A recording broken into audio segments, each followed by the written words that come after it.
Hello everyone, সবাই কেমন আছেন? আশা করি সবাই ভালোই আছেন। তো এখন আমরা আসলাম আগরতলায় একটা ধাবাতে, মানে যেটা হোটেল বলে। তো অনেক সুন্দর, রাস্তার পাশে খয়েরপুরের দিকে একটা এসি কেবিনও আছে এটাতে। তো এসিটার মধ্যে ভিড় বেশি, আমরা এসি কেবিনে আসলাম এসিটার মধ্যে বসার জন্য। আমরা মা, আমি, আরিয়ান, ঋতিকা, মিসেস। এই যে খাবারের ডিজাইন দেখেন অনেক সুন্দর। তো অনেক ধরনের খাবার আছে এটাতে, খাবার খেয়ে ভালোই লাগলো। 120 টাকা মনে এমনি এটা মনে হচ্ছে। আমরা তো মাছ ভাত নিলাম, না সরি, মাছ ভাত হলো কাতলা মাছের পিস দিয়ে 120 টাকা। আর ট্যাংরা মাছ মা নিল, ট্যাংরা মাছ নিল 140 টাকা। তো আমরা এখন খাবারে বসলাম। ওই যে আরিয়ান, ঋতিকা আর মিসেস ওকে খাবার খেয়ে দিচ্ছে, আর এটা হলো আমার। আমি মোটামুটি অর্ধেক খাওয়ার পর ভিডিওটা করছি। তো কেমন লাগছে জায়গাটা? AC room. তো এসি রুম বলে কোথায় গরমের মধ্যে।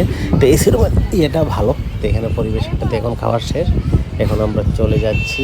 এই যে জায়গাটা দেখেন, ভিউটা একদম রাস্তার পাশে। চলো, এই যে আমরা যাচ্ছি। ওকে বাই, সবাই ভালো থাকবেন।